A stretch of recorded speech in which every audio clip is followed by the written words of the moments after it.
Merci beaucoup pour cette très belle présentation, ça va me faire rougir. Alors je viens vous parler de cette révolte paysanne et j'avais choisi comme titre, un titre qui ne m'appartient pas vraiment, c'est le philosophe Robert Redeker qui l'avait évoqué dans un article du Figaro que je vous citerai abondamment tout à l'heure, c'est le soulèvement du peuple de la terre. Et ça change évidemment du simple soulèvement de la terre que l'on voit souvent dans quelques milieux, je dirais, plutôt d'ultra-gauche, etc. Là, il parle du peuple de la terre et on verra que ce peuple de la terre, c'est celui justement qui a beaucoup fait parler de lui et qui va sans doute faire encore pas mal parler de lui dans les jours prochains parce que c'est un peuple qui ne veut pas mourir, comme la France, elle, ne veut pas mourir. Et je dirais que ce peuple que l'on annonce toujours fini ou finissable, eh bien c'est comme la France, elle n'est ni finie ni finissable. Donc cette révolte, eh bien il faut le dire, elle concerne autant les agriculteurs conventionnels que les agriculteurs bio. Elle a réuni beaucoup les cultivateurs, les éleveurs, et c'est une révolte qui peut-être, est le commencement d'une lutte prolongée. En fait, on verra qu'elle ne vient pas de nulle part, cette révolte, qu'elle a évidemment de grandes raisons et qu'il est possible qu'elle donne naissance à une sorte de mouvement des gilets verts, d'une certaine manière, ou de bonnets jaunes, comme on les a vus pour les membres de la coordination rurale. Donc c'est cette formule du philosophe Robert Redeker qui va me servir de fil rouge de compréhension comme de proposition et d'action. Je verrai d'ailleurs les limites parfois de ce que l'on peut proposer dans le cadre politique. Et évidemment, le cadre républicain est un carcan plutôt qu'un cadre, et il faudra bien qu'on en sorte un jour. Donc, en tout cas, cet article qu'il a publié le 29 janvier, qui développe quelques grandes idées et réflexions qu'il nous est tout à fait loisible de reprendre. Je le dirai tout à l'heure, on a des échos qui vont retentir dans le cerveau, dans le cœur même de tous les royalistes maurassiens. Je crois que ce n'est pas tout à fait un hasard. Quand il s'agit de Redeker, il a toujours eu... Il est un ancien maoïste, je crois, en tout cas marqué très à gauche, il est un lecteur attentif de Maurras et il ne cesse de le dire, ce qui lui vaut parfois quelques soucis, comme quoi. Et je vais essayer d'appliquer justement sur cette conférence la méthode chère à Maurras de l'empirisme organisateur. L'empirisme organisateur, je ne vais pas vous faire un cours dessus, je pense que c'est généralement, moi c'est le premier cercle d'études que j'ai eu à l'automne 1980 à Rennes, ça a été l'empirisme organisateur en présence de Jean Chollet et de Pierrot Philippot, que certains ont bien connus, deux fidèles camelots. Et donc cet empirisme organisateur, n'oublions pas, c'est le fait de tirer des leçons de l'histoire. Ça tombe bien, je suis historien, de tirer des leçons de l'histoire, mais pas seulement. C'est-à-dire que c'est d'ordonner aussi des réponses à cette histoire, à un moment donné, au problème d'aujourd'hui. L'empirisme organisateur est tout sauf une méthode figée. Et il n'y a de bon empirisme qu'organisateur. J'avais eu un petit débat là-dessus, je n'étais pas tout à fait d'accord avec Pierre Boutan là-dessus, qui considérait que le mot empirisme suffisait largement. Je pense qu'il faut qu'il soit organisateur, ordonnateur quelque part, pour être véritablement efficient.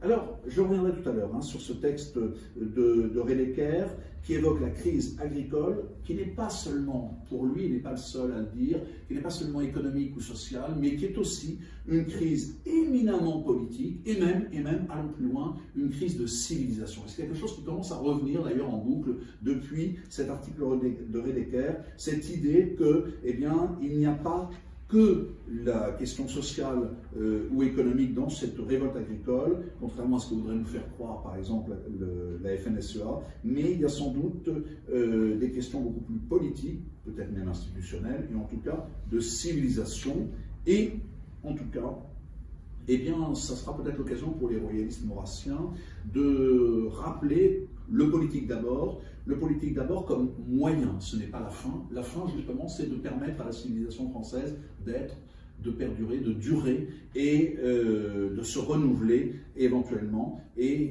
c'est sans doute d'ailleurs, au-delà de la crise elle-même, c'est sans doute le moyen politique de préparer un renouveau agricole français qui est tout à fait possible, même si aujourd'hui, évidemment, on semble croire que la métropolisation pourrait l'emporter partout, On a vu en 2020 que la Covid-19 avait remis en cause certaines certitudes et confirmé certaines de nos appréhensions. Alors, quelles sont les raisons les plus visibles de la crise agricole actuelle?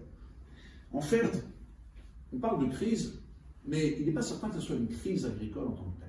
C'est plutôt la suite d'un processus. C'est le processus de la mondialisation, c'est le processus de la libéralisation, d'une certaine manière. C'est un processus, on va dire, assez globalitaire, c'est-à-dire qu'il enferme toute réflexion et tous les peuples dans une espèce de globe dont il serait presque impossible de sortir. On pourrait voir en référence on pourrait le voir aussi en référence à la fameuse grande bulle élastique de McGowan dans Le Prisonnier. Le globalitarisme, juste une petite remarque, c'est un terme qui est né dans les milieux royalistes. Les royalistes, l'action française, on dit souvent, ils ne sont pas nombreux, etc. Ils font beaucoup de bruit, etc. Ils collent des autocollants, des affiches, ils font des graffitis, mais en plus, ils réfléchissent. Et le terme de globalitarisme est né, je l'avoue, dans notre petit cercle rennais, etc. Au moment de la chute du mur de Berlin, on cherchait quelque chose pour signifier ce que nous sentions déjà venir, cette espèce de nouvel ordre mondial, c'était d'ailleurs le terme qu'il y avait, nouvel ordre global, quelque part, auquel il serait difficile d'échapper parce que c'est une forme de totalitarisme sirupeux, je dirais très doucereux, etc. Et qui semble être, je dirais, l'inéluctable sens de l'histoire. En fait, les libéraux ont repris le sens de l'histoire des marxistes quelque part, en considérant que la fin de l'histoire, c'était ce monde, ce globe unifié autour des grandes idées libérales, démocratiques, à l'anglo-saxonne bien évidemment. Donc je referme la parenthèse, mais en fait, ce que nous voyons, cette crise, c'est en fait rien d'autre que ce déroulement logique, tragique, d'un processus globalitaire que l'on part du nom de mondialisation libérale ou néolibéral, même si on pourrait discuter d'ailleurs de ces termes, et qui existe déjà depuis fort longtemps. C'est un mouvement dont nous voyons les effets en agriculture après les avoir subis dans le monde industriel.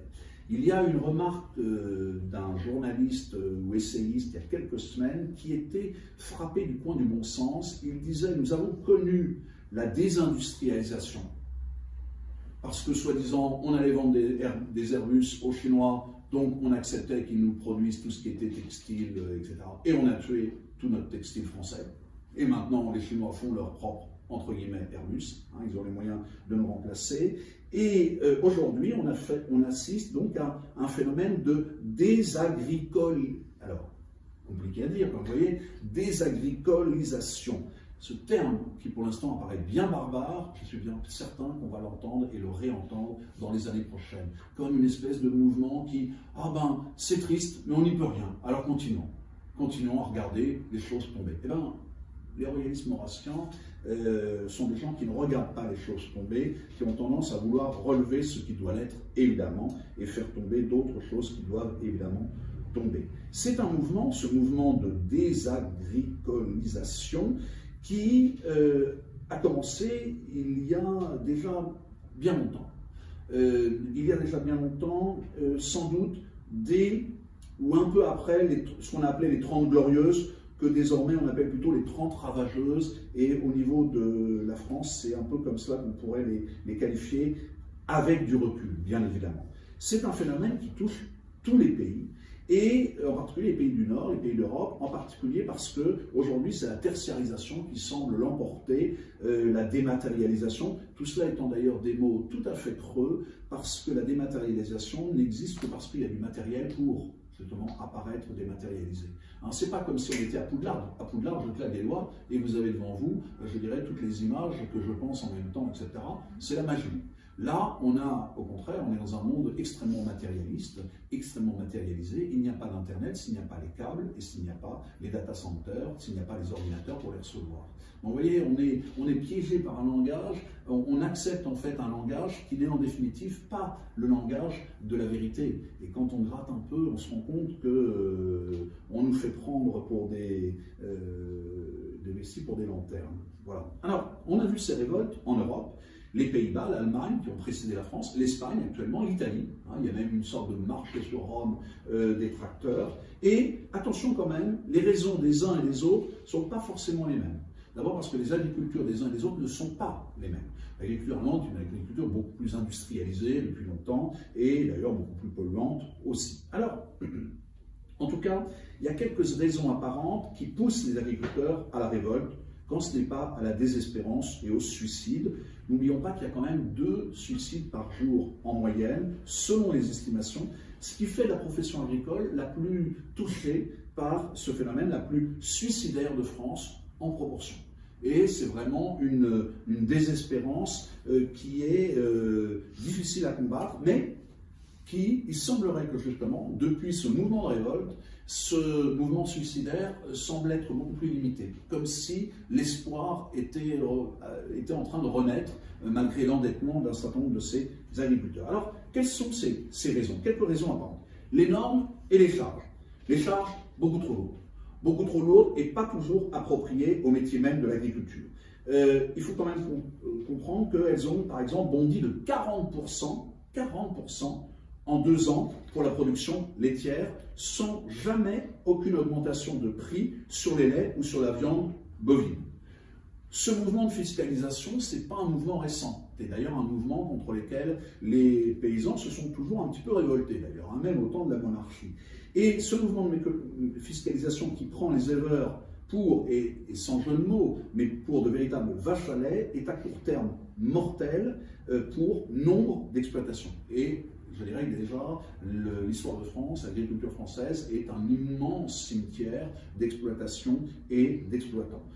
N'oublions pas en tout cas que cette question fiscale, elle n'est pas anodine, parce que dans l'histoire de France, comme je le disais, elle a souvent été un moteur de révolte assez, alors brève, souvent brève, très violente, etc., mais qui montrait que la fiscalité, c'est quelque chose qui est mal vécu par un monde paysan qui a l'impression de ne pas en toucher les revenus. C'est-à-dire qu'ils fournissent du blé, ils donnent du blé de façon d'ailleurs, je dirais, symbolique à travers l'argent et tout, et ils n'ont pas l'impression de récupérer, en particulier dans le monde des campagnes, les services publics n'ont pas cessé de diminuer au fur et à mesure qu'on les fiscalisait de plus en plus, le monde rural et les agriculteurs, même si le monde rural est de moins en moins agricole. Alors, les normes aussi. Les normes de plus en plus contraignantes, sans être toujours ni raisonnées, ni raisonnables, mais parfois purement bureaucratiques et idéologiques. On a pu parler, avec une certaine raison, d'écologie punitive. Alors, je tiens à faire une remarque, c'est que je suis un écologiste intégral. L'écologisme intégral est d'ailleurs né dans les mouvements royalistes maurassiens, à travers Jean-Charles Masson et quelques autres, et je ne me reconnais pas évidemment dans cette écologie normative, cette écologie légale, cette écologie, et là encore on voit d'ailleurs à nouveau la dichotomie, pays légal, pays réel, écologie légale, écologie réelle, en définitive. Il y a l'écologie véritable, celle des gens qui ont les mains dans la terre parfois et qui savent le prix aussi du temps et qui savent le coût du temps. Et puis il y a cette écologie de quelques bobos qui ont l'impression que manger du quinoa, qui d'ailleurs peut être bon parfois, bien préparé, que manger du quinoa ou avoir quelques plantes vertes sur leur balcon, c'est ça l'écologie. Ou alors rouler en vélo électrique alors qu'on sait que au niveau de l'impact sur les matières premières et tout, les batteries ne sont pas forcément la meilleure chose. D'ailleurs, ce n'est plus un vélo en tant que tel, c'est ce qu'expliquait un de mes collègues de physique, c'est un vélomoteur. Ah oui, sauf que nous, on était habitués à un vélomoteur thermique, et ce sont des vélomoteurs électriques, alors bien pratiques sans doute quand on a passé un certain âge, mais qui rompent quand même un petit peu avec l'idée que c'était la force de l'homme ou de la femme qui faisait, la force du mollet, qui faisait avancer la bécane. Alors, donc, cette écologie punitive, c'est tout le contraire de l'écologie de responsabilité, de liberté, cette écologie que nous prônons depuis fort longtemps. On peut même parler d'une écologie bureau-technocratique. Alors, certains lecteurs de Pierre Debray reconnaissent ce terme, la bureau-technocratie qu'il a dénoncé dans les années 60, 70, 80, etc.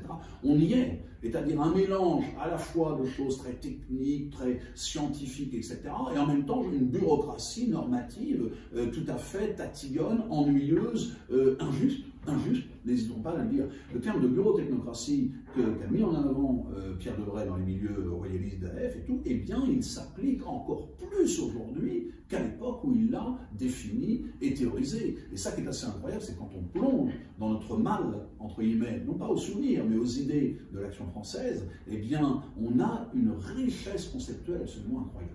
Et ça, c'est aussi un appel à replonger dedans et à ressortir tous ces termes qui existent, hein, qui sont une réalité véritable encore aujourd'hui. En tout cas, ce qui est certain, c'est que ces normes, elles bloquent en fait les processus vertueux et elles soulèvent les populations contre ce qui reste une nécessité vitale, c'est-à-dire le souci environnemental. On y reviendra. Trop de normes dites écologistes tuent la nécessaire écologie et dans le même temps les agriculteurs. Alors nous, on ne peut pas nous accuser, nous les royalistes, de ne pas être sensibles à la question écologique, parce qu'un certain nombre d'entre nous, et parce qu'on parlait tout à l'heure du groupe d'action royaliste, mais l'un des fondateurs a été un des membres, un des rédacteurs du Paysan biologiste, et était un de ceux qui en parlait régulièrement dans certaines réunions d'AF, etc. Et quand on lit Jean-Claire Daven, Paul Séry pour ceux qui lisaient l'Action française ou Astrée de la France, eh bien, il dénonçait justement cette technicisation, cet apport d'engrais chimiques, etc. Il dénonçait cette fin, d'une certaine manière, du bio, de l'écologie, je dirais, normale et naturelle, qui est de prendre la nature telle qu'elle est, de la domestiquer, non pas en la violant, mais justement en prenant soin d'elle. Et ça, c'est sans doute une des grandes différences entre l'agriculture techniciste, productiviste, où on viole la nature, on casse les codes, y compris avec l'ADN, les OGM, etc., et l'agriculture, je dirais, responsable, raisonnable, libre, française, quelque part, l'agriculture traditionnelle, qui justement est une question de transmission, où ce qui a été semé peut être ressemé, et non pas simplement appartenir à de grands groupes, comme Bayer, par exemple. Je referme la parenthèse. Alors, ce qui est certain, c'est que ces normes écologistes et cette écologie, je dirais, de métropole, eh bien, a fait que désormais les populations paysannes sont mal vues et on les voit comme des pollueurs, comme des tortionnaires, comme des tueurs. C'est un état d'esprit qui est très lié à la mondialisation et à la métropolisation et à cette espèce d'hygiénisation même de l'alimentation. Cette espèce de monde assez triste en définitive, ce monde très hygiéniste que certains développaient déjà dans les années du 19e siècle, etc. Et que les écologistes, quand je dis les écologistes, je parle là du groupe qui s'appelle les écologistes et qui sont aussi écologistes que moi je marche avec, hein, c'est-à-dire les anciens verts. Alors, ce qui est certain, c'est que on a d'ailleurs un certain mépris de ce monde des métropoles, de ce monde de ce qu'on appelle les bobos, hein, les bourgeois bohèmes, de ces écologistes de pacotille qui sont plus intéressés à rajouter des E partout plutôt qu'à regarder ce qui pousse et à quel moment ça pousse, eh bien, ils reprennent une forme de mépris social à l'égard du monde paysan. La République n'a jamais été très sympathique à l'égard du monde paysan, et les républicains non plus. Je vais vous donner juste un petit exemple. C'est le terme cambrousse. Le terme cambrousse est un terme qui apparaît sous la Troisième République, dans les milieux colonialistes de la Troisième République. Cambrousse, c'est une référence en définitive à la brousse africaine, et Ferry considérait, il faut le dire quand même, quand on lit ses textes, le petit paysan breton, etc., comme un arriéré, comme quelqu'un à coloniser, comme on avait colonisé les petits Africains de l'autre côté de la Méditerranée, etc., etc. En particulier dans l'Afrique noire. C'est un terme, le terme cambrousse, qui n'est pas du tout un terme sympathique à l'origine, et qui est un terme très connoté.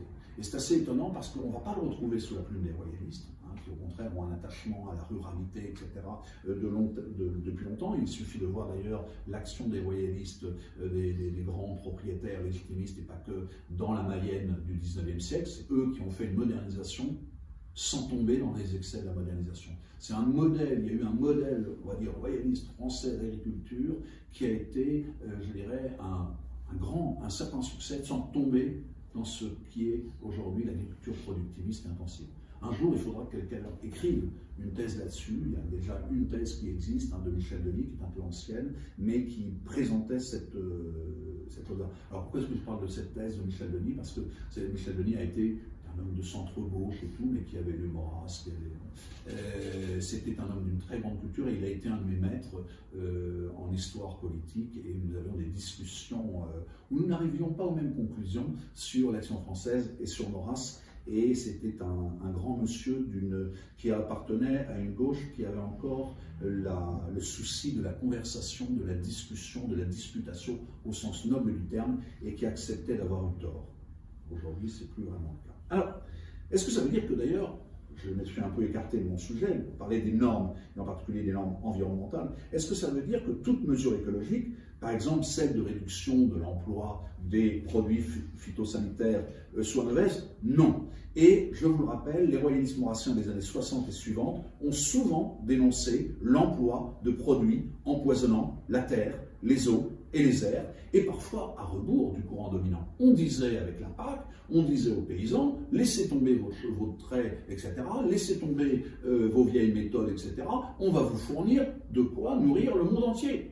Et c'était ça la PAC en définitive, hein, d'une certaine manière. Ça partait peut-être d'un bon sentiment, il fallait nourrir tout le monde, etc., il fallait, je dirais, que les paysans puissent vivre, mais en même temps, on a fait ça avec des moyens extrêmement polluants, mais c'était le progrès.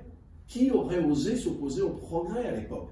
Personne. Et les paysans biologistes, les quelques traditionalistes qu'il y avait dans les campagnes à côté de Saint-Briac ou autres par exemple, eh bien, étaient vus comme des arriérés, comme des gens qui n'avaient rien compris. Hein. La modernisation, c'était ce qui allait permettre non seulement de sauver l'agriculture, les agriculteurs, mais de faire un monde nouveau, meilleur. Là encore, il y avait l'idée d'un sens de l'histoire dont nous nous rendons compte aujourd'hui, justement, avec le retour, je dirais, de méthodes peut-être plus anciennes, peut-être moins productives, mais plus respectueuses, et donc plus productives à long terme, même si elles sont moins productives à court terme, on est en train de revenir à une certaine raison et à ce que défendaient ces réactionnaires passéistes, ces opposants au progrès, qu'étaient les royalistes ruraux de la deuxième moitié du XXe siècle. Alors, une autre raison de la colère paysanne, j'ai parlé des charges, j'ai parlé des normes, c'est aussi les rapports avec la grande distribution et avec les grands groupes désormais mondialisés de l'agroalimentaire comme Lactalis. Lactalis, c'est une multinationale, plus grand chose à voir avec une coopérative. Il ne faut pas oublier que, par exemple, Lactalis, c'est ça aussi qui met beaucoup en colère les paysans bretons. Lactalis est toujours en train de jouer du chantage, de la prise, entre guillemets, d'otage, quelque part, que sont les agriculteurs. Par exemple, début janvier, en l'absence d'un accord avec les éleveurs, Lactalis a annoncé, c'est le premier groupe laitier mondial. Alors tant mieux que ça ferait un groupe français. Le seul problème, c'est que il y a un problème, c'est qu'il existe au niveau mondial en écrasant les agriculteurs français. Pas forcément une très bonne chose. Il faudrait plutôt trouver une conciliation entre les deux. Et Lactalis a annoncé le maintien du prix du lait à 405 € les 1000 litres contre un prix moyen de 440 € l'an dernier. C'est-à-dire qu'ils perdent 35 € et en même temps, les charges avaient augmenté sur 2 ans de 40%. Vous imaginez bien que les éleveurs ne peuvent pas tenir à ce rythme-là. En revanche, Lactalis continue à faire des marges tout à fait profitables et un éleveur disait c'est une politique industrielle qui suicide nos élevages français. Voilà. Alors, il y a aussi les grandes surfaces, il y a aussi la grande distribution qui ne respectent pas forcément la loi Egalim. Alors, pour le coup, et on pourrait dire que le diable porte pierre, la loi Egalim n'était pas une mauvaise chose. C'est plutôt un truc qui était pas mal et qui permettait justement de payer un meilleur prix et un prix assez juste les agriculteurs. Or, cette loi Egalim, qui avait été mise en place par le gouvernement, eh ben, elle est contournée par les grandes centrales d'achat, ou plutôt par les grands groupes agroalimentaires de la grande distribution. Pourquoi? Parce qu'ils ont créé des centrales d'achat ailleurs, à l'étranger, et ça leur permet d'avoir des prix évidemment cassés par rapport aux prix de production en France. Et donc, évidemment, ça provoque une grande colère. Quand je vois, j'étais tout à l'heure sur une aire d'autoroute, quand on voit que sur une aire d'autoroute, il n'y a rien de français. Tout était made, y compris des produits tout à fait français, tout était fait en Italie et revendiqué comme tel. On peut comprendre qu'il y ait une certaine colère, mais évidemment les prix, sur l'aire d'autoroute, de toute façon les prix étaient de toute façon élevés, mais les prix évidemment profitent à qui? Est-ce que c'est à l'agriculteur? Mais je ne suis même pas sûr que ça profite à l'agriculteur italien d'ailleurs. Hein. Mais ou est-ce que c'est à l'intermédiaire et à la grande société? La réponse est vite trouvée. Alors, dans le même temps, on impose donc aux paysans, aux agriculteurs de se conformer à des tas de normes environnementales, de respecter la loi du marché, de ceci de vendre, si vous ne vendez pas, ben, tant pis, tout va à la benne, etc. Et dans le même temps, la concurrence déloyale, elle fait rage. C'est une concurrence déloyale sur tous les points. Social, environnemental, économique. Social, pourquoi? Parce qu'on sait qu'une partie des productions étrangères, y compris au sein de l'Europe, sont le fait d'une forme, il n'y a pas d'autre terme, d'esclavage d'ouvriers agricoles. Hein. Un de mes amis est allé faire un petit tour en Indonésie il y a quelques années. Il avait été effaré de la manière dont étaient traités les travailleurs, souvent marocains, mais pas que, il y avait aussi des gens burundais, qui étaient enfermés dans les petites tôles, enfin on serait cru dans le mauvais 19e siècle, etc. Tout ça pour produire des fruits et légumes en toute saison qui ne sont pas forcément de très bonne qualité. Et n'oubliez pas que là, pour le coup, Ségolène Royal a eu raison quand elle a étrier le bio espagnol. Il faut savoir qu'il y a des normes européennes qui sont beaucoup moins exigeantes que les normes françaises. On avait une norme française qui est très bien, AB, qui a été sabotée purement et simplement au début des années 2000 par l'Union européenne.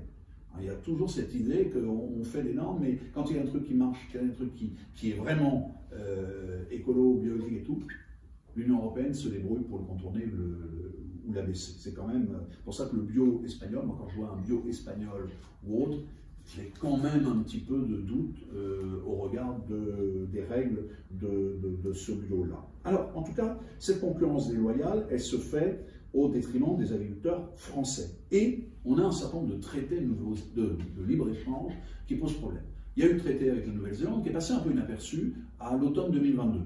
Mais qui fait qu'on va avoir du mouton, on va avoir des tas de choses, etc., à moindre frais. Et les kiwis. Bah, le kiwi, on en fait en France. Hein. Le kiwi, moi je me souviens, il y a une vingtaine d'années, on avait planté des kiwis à côté de Thoiry, etc. Hein, donc, et au bout d'une année, on avait, pour chaque arbre, on avait 5 à 6 kilos, etc. On en produit en France, on peut en produire en France. Et en plus, c'est beaucoup mieux que le kiwi bio venu de Nouvelle-Zélande qui pèse son poids de pétrole. D'après un de mes amis, un de mes collègues de Sciences et Vie de la Terre. Alors, il y a le Mercosur, surtout le traité Mercosur, ça fait des années qu'il est, je dirais, en suspens, et là, il a carrément été suspendu parce que Macron a tapé un peu du poing sur la table. Il faut admettre que, il faut dire aussi qu'il avait quand même un peu les fourches qui menaçaient le postérieur d'un certain nombre de ses ministres, et le négociateur était quand même, si j'ai bien compris, dans l'avion. Il allait signer un Mercosur parce que les Allemands veulent vendre les voitures thermiques qui n'auront plus le droit de produire en France, en Europe à partir de 2035, ils veulent les vendre au Brésil et ailleurs. Et nous, on aurait récupéré donc un certain nombre du poulet, des tas de choses venant du Brésil, etc., qui en plus aggrave la déforestation, mais pas seulement, parce que la déforestation, il y a justement une petite norme, soi-disant pour qu'on ne touche pas trop à la forêt amazonienne, mais ce qu'on n'a pas lu, et le diable se cache dans les détails, c'est qu'en fait, c'est tout ce qui est la savane sèche qui va être qui est le prochain lieu d'expansion des grands champs de soja, etc., des grands champs de production industrielle brésilienne. Et or, cette savane sèche, eh bien, elle est aussi, il y a beaucoup d'écosystèmes, tout ça va disparaître. Mais là, alors, bizarrement, les écologistes n'en parlent pas. Ils sont contre le Mercosur et tout, par principe. Ils parlent de la forêt amazonienne, mais ils ont oublié tout ce côté-là. Preuve qu'il faut être clair.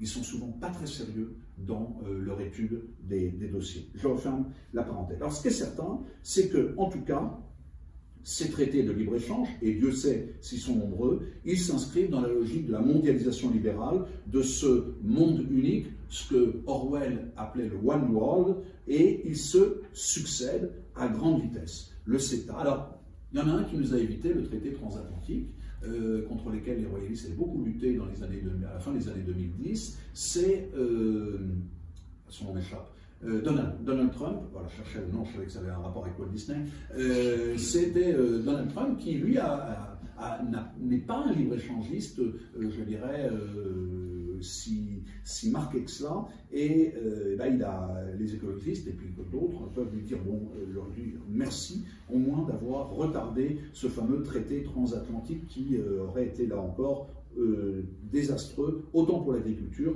que pour l'écologie, hein, parce que les traitements des poulets au chlore, etc., aux États-Unis, c'est pas exactement ce que nous faisons et ce que nous tolérons d'ailleurs pour nos propres productions. Alors, sans oublier aussi, au-delà du libre-échange, la déferlante de produits ukrainiens. Pour soutenir l'Ukraine, eh bien, on a accepté de baisser un certain nombre de taxes et on a accepté des tas de produits ukrainiens, alors qui ne sont pas produits du tout dans la petite ferme ukrainienne. Hein. Ça, c'est pas vrai. Ce sont d'immenses fermes. Et eux, ils font carrément alors, c'est l'ancienne, n'oublions pas, c'est l'ancienne URSS. Hein. c'est les héritages des anciens kolkhozes et sovkhozes, c'est des trucs immenses en fait, on ne s'en rend pas compte. Mais en fait, la petite exploitation, etc., russe et ukrainienne, elle a très largement disparu depuis très longtemps. Il y avait le lopin de terre, certes, mais c'était grande. C'est exactement, c'était le parallèle de ce qu'on avait dans les années 60-70, qu'on a eu dans les années 60-70, même avant aux États-Unis, puis ce qui est arrivé en France dans ces années-là. Hein. C'est exactement ça en fait. Hein.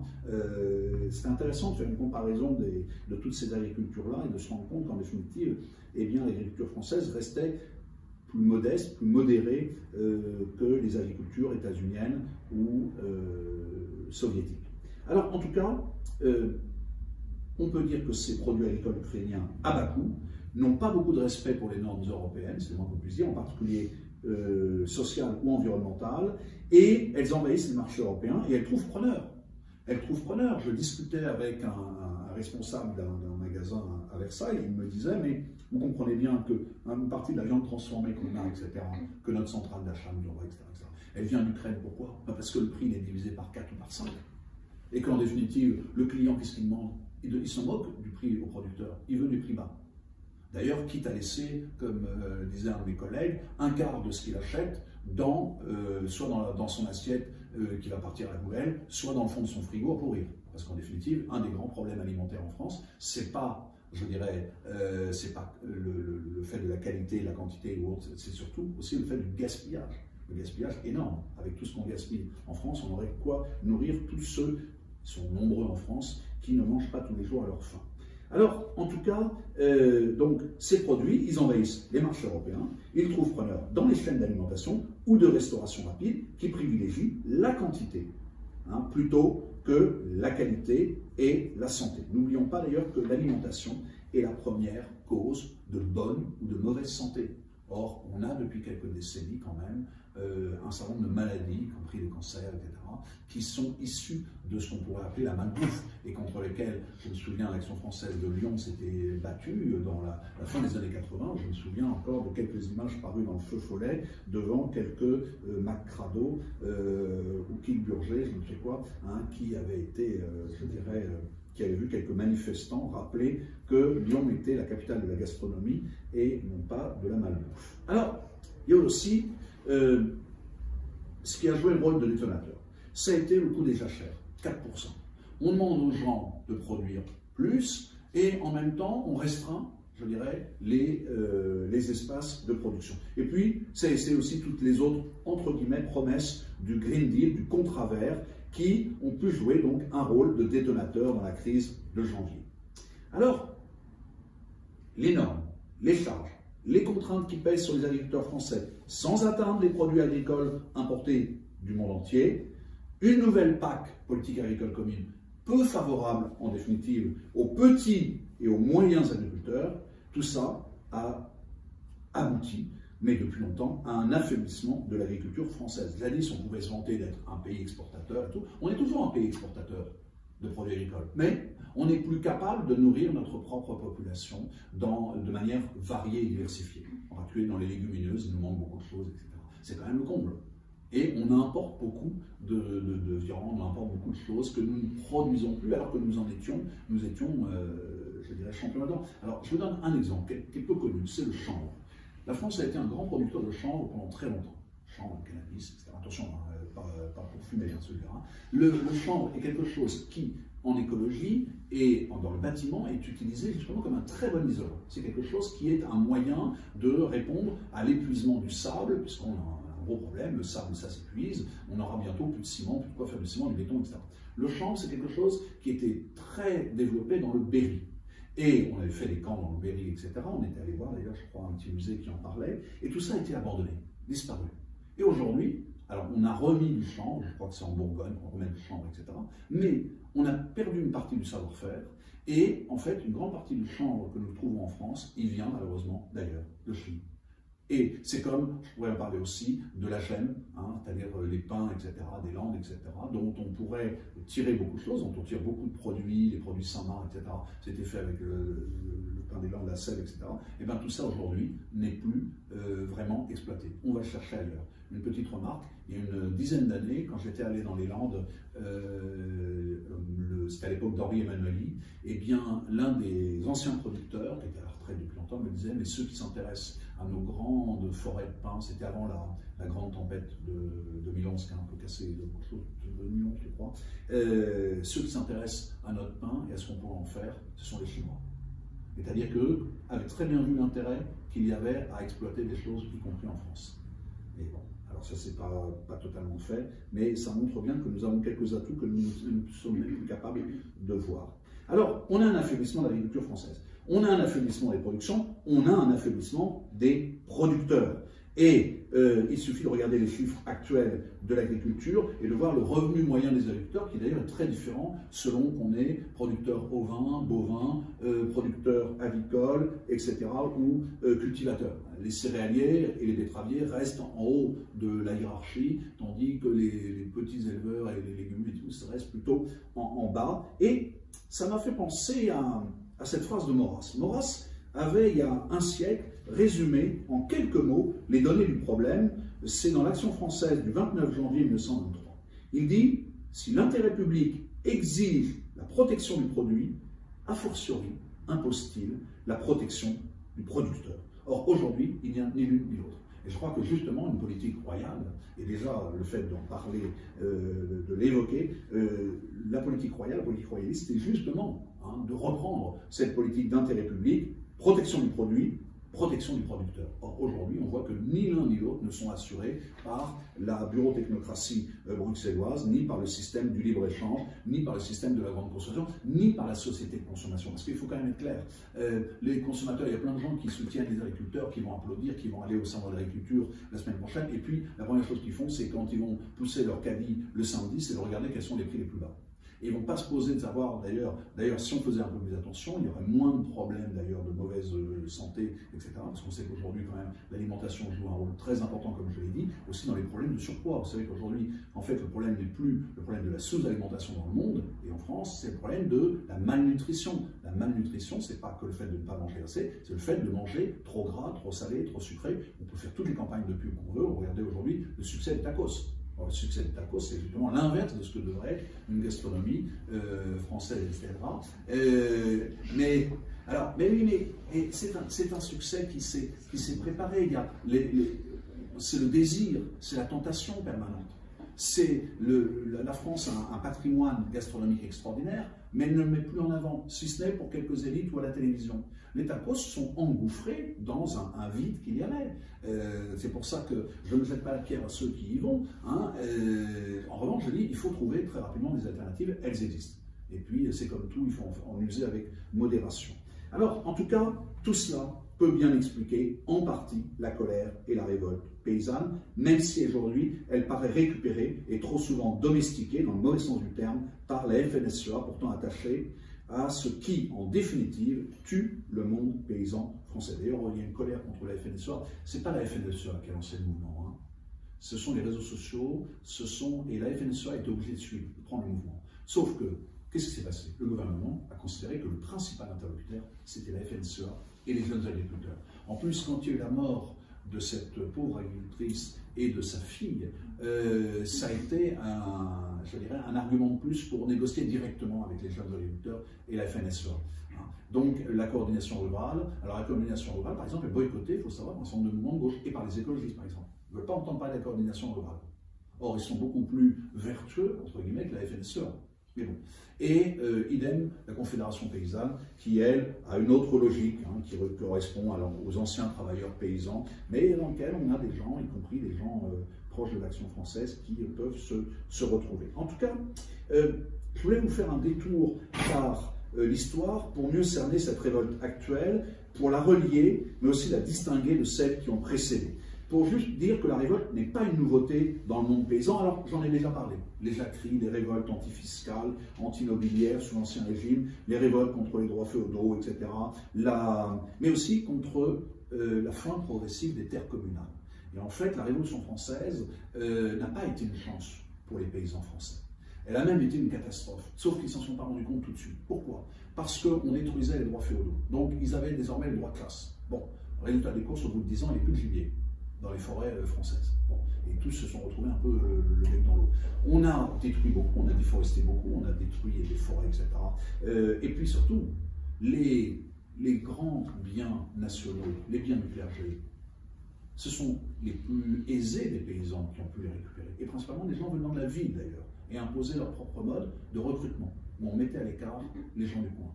En fait, la Révolution française a préparé aussi le malheur de la paysannerie française. Mais on ne s'en est pas rendu compte à ce moment-là parce que la petite et moyenne paysannerie française a supporté le choc. Alors, plus ou moins bien, hein. Dans l'ouest de la France, ça a été une révolte. Parce que la révolte, elle est liée aussi à la question religieuse, mais pas seulement. Elle est aussi liée à la question de la terre, des communs. Les communs disparaissent, ils sont récupérés par les grands bourgeois qui font ce qu'avaient fait les Anglais, la clôture. Pas le temps d'aller trop loin là-dedans, mais simplement pour vous montrer que la Révolution française n'a pas été une chance pour le monde paysan, même si elle n'a pas voulu forcément, je dirais, rompre avec certains de ces éléments. Pourquoi? Parce qu'il y avait la question des droits féodaux qui l'avait beaucoup embarrassé au moment sous l'Ancien Régime. Alors, au 19e, au 20e siècle, on a eu beaucoup de révoltes antifiscales, en même temps qu'on avait une intégration progressive au marché. Révolte en 1907, les révoltes, par exemple, de Dorgère aussi, hein, de Henri d'Alluin, qui était proche de l'Action française, ce qu'on appelait les chemises vertes. Alors, on a fantasmé beaucoup sur les chemises vertes, etc. Ça n'avait pas grand-chose à voir avec d'autres chemises, d'autres couleurs du côté de l'Italie. Mais enfin bon. Et puis, il y a eu la Ve République et la volonté de Gaulle était de produire beaucoup et d'en finir avec une certaine petite paysannerie.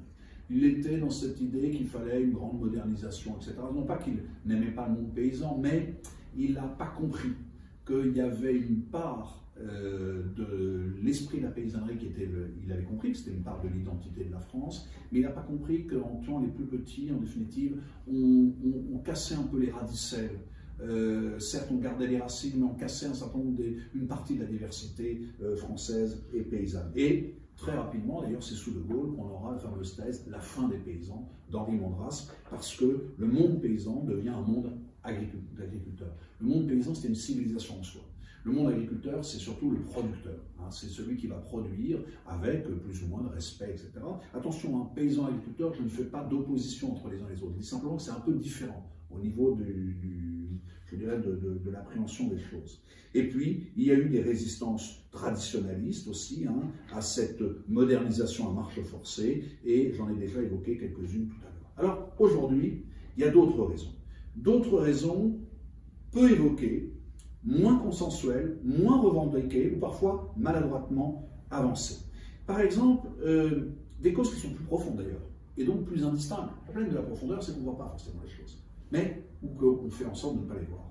Le journal La Croix était assez, je dirais, honnête là-dessus. La Croix a fait un titre que, quand je l'ai vu, m'a surpris quand même, parce que La Croix est quand même très européiste, « Agriculteurs, une colère contre l'Europe », avec des articles qui étaient tout à fait intéressants et qui montraient bien que désormais, ce n'était pas une simple révolte contre une question fiscale, contre les normes, contre les échanges, que ça fixait maintenant, cette révolte se fixait contre l'Union européenne. Je dis bien l'Union européenne, hein, parce que l'Union européenne, ce n'est pas l'Europe, hein, ne l'oublions pas. Hein, la Norvège, la Suisse, le Royaume-Uni sont, entre guillemets, européens, sans être pourtant dans l'Union européenne. Je rappelle toujours ce point de l'Union européenne, c'est d'ailleurs, alors le problème de l'Union européenne, c'est d'ailleurs qu'elle a été pensée comme un grand marché. Elle a été pensée comme un grand marché. D'ailleurs, le premier terme, c'est le marché commun, communauté économique européenne. Elle n'a pas été pensée comme autre chose. C'est pour ça que quand je parle, et quand vous entendez par exemple l'Union européenne, puissance, première puissance commerciale, deuxième, on ne sait plus trop, etc., ce n'est pas vrai. C'est une zone de puissance au pluriel. Elle n'existe pas, elle n'est pas considérée comme telle au sens unique, même si elle constitue un véritable carcan. Le sous-titre de La Croix du 29 janvier est tout aussi intéressant ou révélateur. Au cœur du malaise, une politique européenne considérée comme injuste. Eh bien, je vais vous dire une chose, on peut enlever considérer comme. C'est une politique européenne injuste. Injuste parce que privilégiant, comme je l'ai dit tout à l'heure, d'autres pays pour des raisons géopolitiques au détriment des agriculteurs français. On a parlé de l'Ukraine, mais il n'y a pas qu'elle. Injuste parce que favorisant les grandes surfaces aux petites et moyennes exploitations. Vous touchez plus d'argent, plus vous avez d'hectares. Si bien que l'actuel patron de la FNSEA, eh bien, il a un revenu, je crois, de 170 000 euros par an sur ses terres, etc., parce qu'il a, je crois, 700 hectares, tandis que la moyenne, je crois, alors là je m'avance peut-être un peu, il faudrait que je revoie mes chiffres, c'est aux alentours de 60-70 hectares par agriculteur. Voilà. Donc, on a aussi une crise de la filière bio. La filière bio, aujourd'hui, elle a perdu l'année dernière 1000 producteurs bio. Pourquoi? Parce qu'on a mis encore des normes et des normes et des normes qui ont fait que les plus courageux et puis ceux qu'on aidait à un moment, eh bien, ils se sont découragés. D'abord parce que l'argent n'arrivait pas.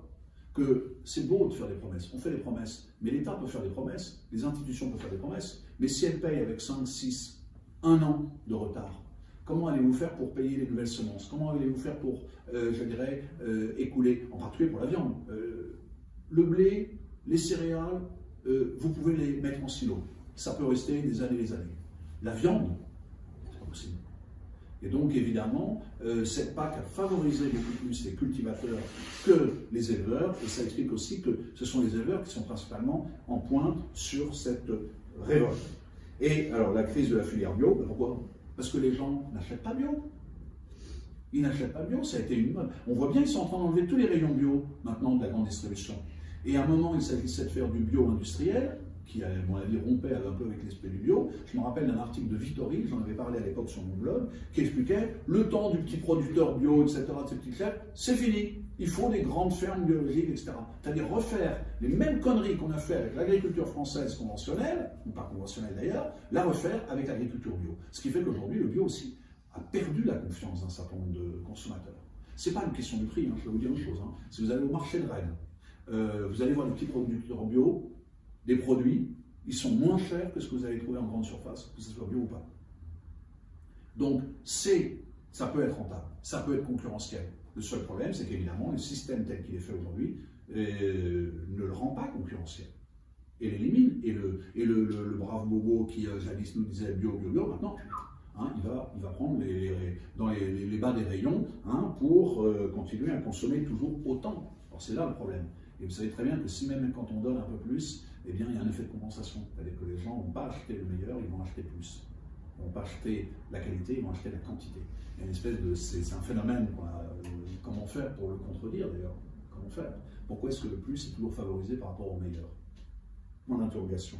Sauf évidemment dans les milieux éclairés, etc., ou des milieux qui ont une certaine conscience civique de l'écologie et de l'agriculture. En tout cas, ce que l'on voit, c'est que l'Europe n'a su ni protéger, ni anticiper.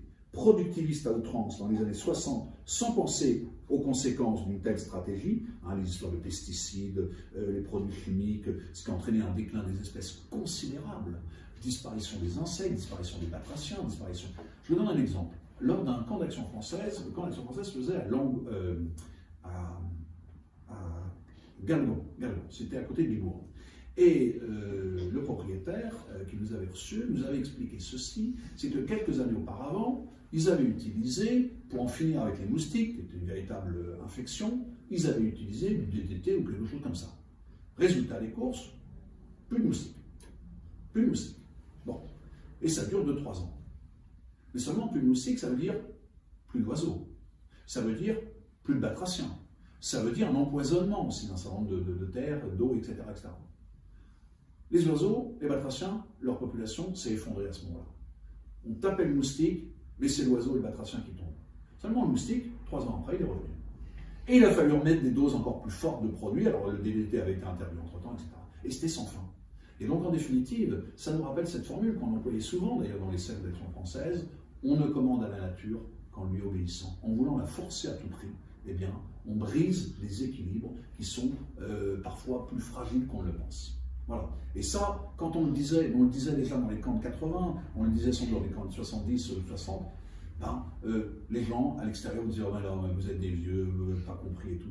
Il y a le fameux, je cite souvent cet article de l'AF France, le bulletin de l'AF France du début 71, qui évoque tous ces problèmes-là. Et eh bien, on pourrait croire que c'est quelque chose qui a été écrit aujourd'hui. Ben non, ça a été écrit en 71 par un type de l'Action française qui est resté anonyme, il n'y a pas de signature, etc. Et pourtant, il dit tout ce que nous vivons et tout ce que je redis d'une certaine manière, avec 50 ans de retard. C'est parfois désespérant. Hein. Notre force est d'avoir raison et parfois notre désespoir, c'est de comprendre et de voir que les autres ne veulent pas se résoudre à cette raison avant que d'être dans la catastrophe.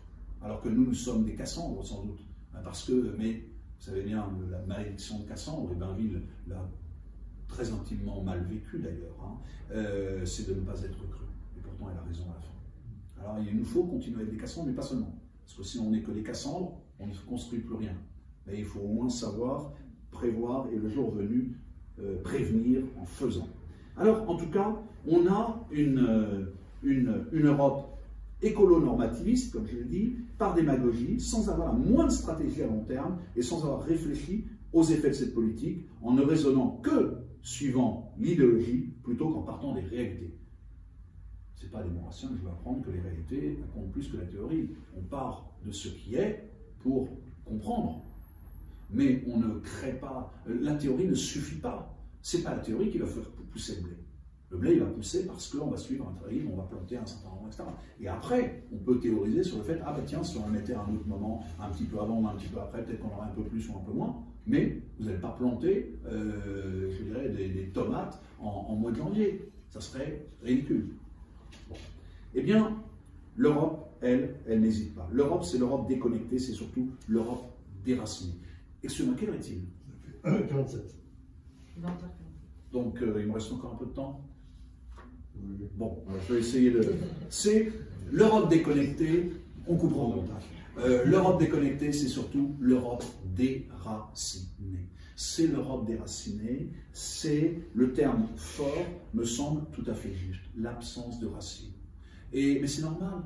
La mondialisation, c'est quoi? C'est le néonomadisme, c'est le fait, c'est la victoire. Alors, c'est ce que je dis à mes élèves, même si malheureusement ça leur dit plus grand-chose, c'est la victoire d'Abel par rapport à Caïn. On a dit souvent que Caïn c'était l'enracinement, etc. C'est le sédentaire, on dit que c'est le créateur de la première ville, et puis Abel c'était celui qui se promenait, etc. Alors, sans tomber d'ailleurs dans le jugement de l'un ou de l'autre, etc., ce qui est certain, c'est que le néonomadisme est quelque chose qui avait été théorisé, qui avait été déjà évoqué il y a une trentaine d'années par quelqu'un qu'on a un peu oublié, c'est Michel Rocard. Et Michel Rocard trouvait que c'était très bien. Et il allait dans le sens d'un Bernard-Henri Lévy, qui considérait que l'enracinement, mon Dieu, quelle horreur. Il a fait tout un bouquin qui s'appelle L'idéologie française, où il montre que tous les gens enracinés, Maurras, Bernanos et tout, c'est des méchants parce que justement, il faut avoir des semelles devant. Le problème, c'est que Bernard-Henri Lévy est en train de revenir un peu là-dessus, hein, parce qu'il est en train de redécouvrir, comme Béni Lévy et quelques autres avant lui, je dirais une dimension assez religieuse. Quand on lit ces derniers textes à Bernard-Henri Lévy, oui, je l'ai dit, ça m'arrive, eh bien, on se rend compte qu'il y a un retour aux racines du ciel, quelque part. Et je trouve que c'est assez intéressant parce que lui qui a été justement vraiment l'anti-AF, l'anti-Maurras par excellence, eh bien, je ne dirais pas qu'il va sûrement pas aller jusqu'à Maurras, mais enfin maintenant qu'il est en train de redécouvrir Bernanos, qui sait ce qui est possible ou pas. Je pourrais en citer quelques-uns. Hein. On vient d'élire à l'Académie française quelqu'un qui est passé de Mao, peut-être pas à Maurras, mais qui a lu Maurras et qui considère que c'est quelqu'un qu'il faut lire absolument. C'est Jean Bel. Hein. Donc voilà. Bon, voilà, c'est des petits signes, hein, mais Léon Daudet parlerait d'intersigne. Peut-être qu'on peut voir quelques éléments d'espérance. Alors, il est en tout cas d'autant plus regrettable que cette Europe déconnectée, déracinée, impose à la France et à son monde paysan les règles d'une globalisation qui en définitive s'avère mortifère pour tous, malgré les bonnes intentions de quelques-uns. Il y en a même à Bruxelles. Hein. Cela nous rappelle que si l'enfer est pavé de bonnes intentions, eh bien, ça reste l'enfer. Alors, il y a une autre lecture, au-delà de la critique de l'Union européenne, au-delà des critiques que j'ai faites sur le normativisme, sur la bureau-technocratie. Il y a une autre lecture que l'on peut faire de cette révolte paysanne ou agricole française, colère et révolte qui couvent encore et pourrait bien ressurgir dans quelques jours avec des conséquences peut-être plus rudes pour le pays légal s'il ne s'avise pas d'y répondre rapidement et plus efficacement qu'aujourd'hui. Aujourd'hui même, Gabriel Attal n'est pas un imbécile. Hein. Il a compris. Aujourd'hui, il était où? Il était dans une ferme. Et il va faire ça. Il va essayer de... la grande peur, c'est ce qui risque de se passer, évidemment, au sein de l'agriculture. Et donc, il essaye... alors, faisons-lui crédit, après tout. creusons-lui le crédit d'essayer quelque chose. Le seul problème, c'est qu'il va être vite rattrapé par la patrouille. Pourquoi? Parce que les règles européennes, on peut dire ci ou cela pour la France. Seulement au bout d'un moment, c'est le droit européen qui l'emportera. Et on risque d'avoir, après les élections européennes, des gens qui disent « Ah mais là, vous avez dit ça ou ça pour les agriculteurs. Ah mais c'est pas possible, parce que ça va en contradiction avec le droit européen. » Et on risque d'avoir ce problème-là, et qui a été signalé d'ailleurs par un de mes collègues, etc. Il m'a dit « Mais tout ça, c'est du vent, parce qu'en définitive, ils ne sont plus maîtres du jeu. L'agriculture nous échappe aussi. C'est bien qu'en fait, c'est à Bruxelles que les choses se passent. Le seul problème, c'est que Bruxelles, c'est une citadelle. C'est la métropole citadelle par excellence. C'est vraiment le symbole de l'Europe citadelle, dans le mauvais sens du terme, de l'Europe carcan et de l'Europe citadelle. Bon, on en reparlera sans doute. Alors, en tout cas, il y a une lecture et qu'il faudra faire, il faudra que la réponse soit rapide. Hier, dans l'opinion, le journal L'Opinion s'inquiétait du dangereux poison de la déception chez les agriculteurs. Hier. Et parce que la question agricole, quand je regarde un petit peu ces jours derniers, le Figaro, il a consacré, je crois que c'était hier, il a consacré 3 ou 4 grandes pages. On voit bien que les braises sont chaudes, hein, et qu'ils ont tous peur que ça explose et que ça aille beaucoup plus loin. Pour l'instant, c'est resté encore très calme. Donc, l'opinion, qui est assez libérale, pro-européen, s'inquiète évidemment de cette résurgence. Alors, il y a la lecture plus profonde, c'est celle que font 2 personnages, mais je me suis intéressé surtout à l'un, c'est Robert Rellecker et Pierre Vermeuren. Pierre Vermeuren, c'est un des meilleurs observateurs aujourd'hui de ce qui se passe en France. Pierre Vermeuren, c'est un spécialiste au départ du monde maghrébin et des révoltes dans les pays arabes, et c'est un professeur de la Sorbonne. Et Pierre Vermeuren a fait un livre sur les Gilets jaunes qui s'appelle « La France qui déclasse », et les articles qu'il fait sont d'une précision et d'une clarté incroyable. Il y a dans le Figaro, je me suis appuyé sur ces 2 articles, l'article de Vermeuren et l'article de Rellecker, parce que son analyse justement de la question agricole, eh bien, elle est tout à fait importante. C'est l'article de Pierre Vermeuren, Révolte des agriculteurs, nous sommes face à un choix de société et de civilisation. De société et de civilisation. Et il dit beaucoup de choses, je vais y revenir. Et puis, donc, l'article de Rellecker, je vais y revenir. Pourquoi est-ce que ces articles sont importants? D'abord, 2 articles différents, mais similaires et complémentaires tout à la fois, parce qu'ils évoquent plus qu'une crise ou une révolte sociale, ils évoquent une crise de civilisation. Vermeuren, par exemple, il dit « Nous sommes face à un choix de société et de civilisation », et il cible aussi les élites, entre guillemets, l'espace de pays légal. Par exemple, il dit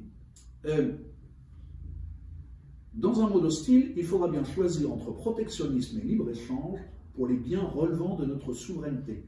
En parallèle, faut-il confier l'écologie, version punitive utopique, aux techno-métropolitains ou bien aux artisans immémoriaux des campagnes, les agriculteurs et les sylviculteurs? Ils ont certes fait des bêtises, mais elles leur furent souvent imposées. La PAC les a conduits au surendettement, à la destruction de l'économie paysanne, à l'élevage productiviste et à l'enfermement des animaux. Faut-il encore aggraver les choses ou réfléchir?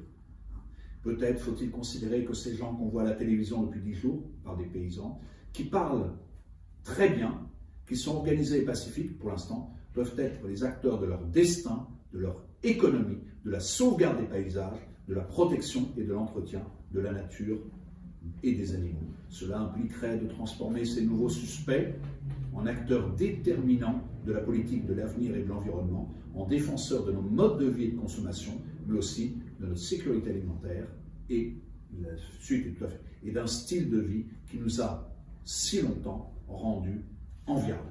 Et à plusieurs moments, il s'en prend aussi donc à ce pays légal progressiste qui a oublié justement les réalités, sans doute d'ailleurs par démagogie et par le fait que le paysan, c'était le plouc, c'était l'homme enraciné, etc. C'était celui qui, en plus, regardait vers le ciel, etc. Et donc, c'était l'anti-métropolitain. Quand je dis, attention, l'anti-métropolitain, je parle des grandes métropoles, je parle du mouvement de la métropolisation. Et alors, cet article, il est complété d'une certaine manière par l'article de Robert Rellecker. Robert Rellecker, la révolte des agriculteurs et le véritable soulèvement du peuple de la terre. Et il explique d'ailleurs pourquoi il dit peuple de la terre et pas la terre. Quand les écologistes, les pseudo-écologistes par les soulèvements de la terre, oublient justement, nient, effacent les paysans, les vrais paysans, hein, au nom justement d'une terre un peu mythifiée. Et ce sont les mêmes qui disent on ne va pas manger de viande, on va manger des lardons de je ne sais pas quoi, etc. On va manger vegan et tout. Pourquoi pas? Moi j'ai des amis véganes, mais qui ne vont pas empêcher les autres de manger du beefsteak, etc. Et j'ai des amis véganes qui sont assez logiques parce qu'ils considèrent que la viande artificielle qu'on est en train de créer, etc., et qu'on voudrait nous imposer et tout, ben, c'est encore plus détestable que la viande réelle qu'ils ne mangent pas. Donc voilà, mais là encore, certains sont complètement, quand je lis certains, je me suis un peu inquiet sur certains véganes, ont un peu, il n'y a qu'à voir Riposte Alimentaire, ils ont un peu fondu les plombs, ce sont des gens complètement déracinés, qui n'ont pas de référence, alors ils se raccrochent à une révolte, à un peu de soupe qu'on balance sur une œuvre d'art, pas n'importe laquelle, hein, c'est pas sur une œuvre contemporaine, hein, c'est sur une œuvre ancienne, d'ailleurs souvent avec une référence à la campagne, une référence à un monde ancien. Pas tout à fait un hasard non plus, hein, toujours assez.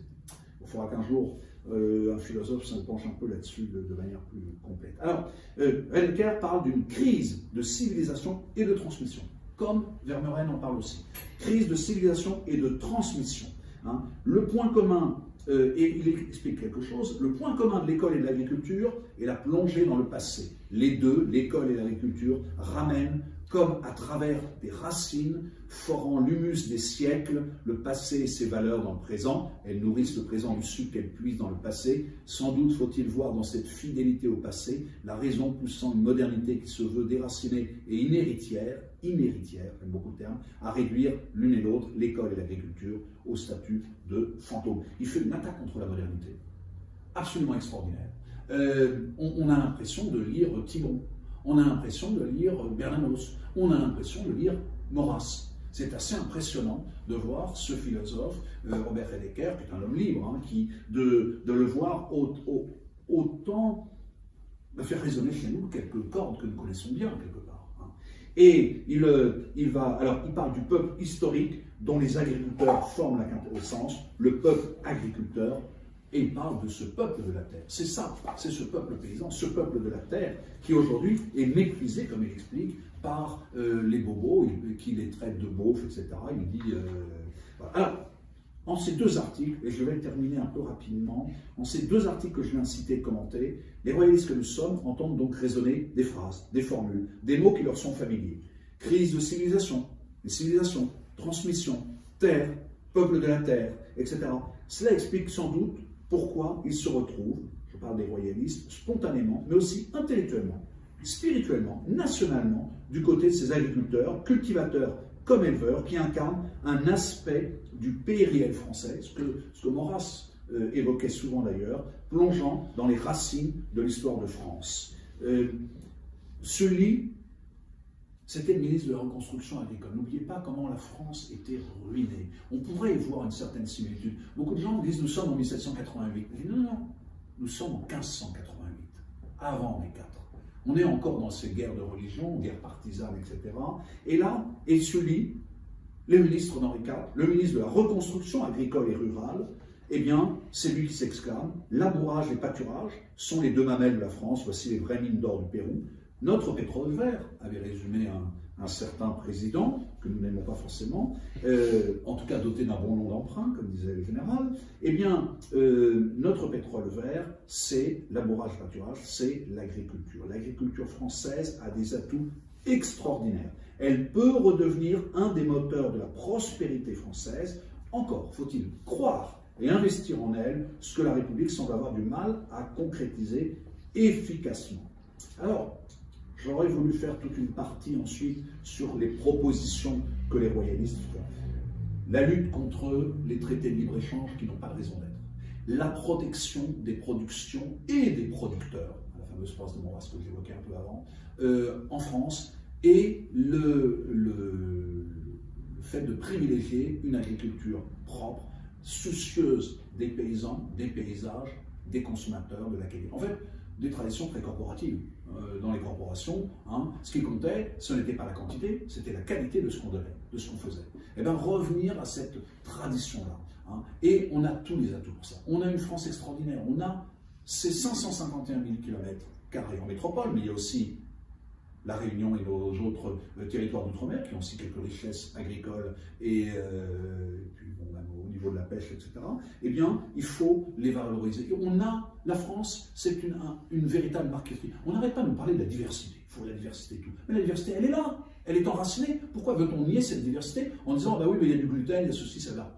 Prenons les choses telles qu'elles sont, valorisons ce qui est le trésor français et qui pousse chez nous et que nous pouvons encore pousser, même s'il faut admettre qu'on a détruit beaucoup d'espèces agricoles. N'oubliez pas qu'on a les espèces de vaches, par exemple, on a aujourd'hui la domination de la Holstein, ce que disait un agriculteur, c'est une pisseuse de lait, etc. On a détruit beaucoup de races de vaches, et beaucoup ont disparu. Et pourtant, on sait qu'elles étaient adaptées à un milieu. Alors on en voit renaître. On voit renaître, par exemple, le cheval de trait, dans certains endroits. Moins coûteux d'ailleurs qu'un tracteur, plus efficace. Et en plus, l'hiver, quand il ne sert pas, eh ben, il sert pour les gamins, pour les sortir, etc., pour faire la fête au village. Et on se rend compte que ça peut avoir des tas d'intérêts parce que, au-delà, la civilisation, il y a aussi, au-delà des problèmes agricoles, il y a aussi cette question de la civilisation. Et il faudra bien penser un jour le redéploiement rural. Ça, c'est une idée que j'ai beaucoup développée à une certaine époque, ce redéploiement rural. Et j'avais un livre, je l'ai oublié dans ma voiture, qui expliquait comment, en fait, revitaliser les campagnes. Aujourd'hui, les campagnes sont en train de mourir parce qu'on les a déracinées. On a rasé les haies, on a comblé les fossés, on a rasé les talus, etc. Et bien, justement, on est en train de revenir là-dessus. On se rend compte que ce qui était le remembrement n'était rien d'autre, justement, que cette tabula rasa de la République parce qu'elle voulait produire plus, etc. Et bien à nous de reconstruire des haies, des talus, des fossés, à nous de réenraciner cette France dont le peuple de la terre se soulève aujourd'hui et qui attend sans doute, je dirais, des signaux forts de la part d'une population qui n'est plus forcément paysanne, mais qui est prête à la soutenir parce qu'au fond de nous-mêmes, nous sommes tous fils, petits-fils d'Henri IV, fils, petits-fils de Sully, fils, petits-fils arrière-petit-fils de paysans. Merci de m'avoir écouté.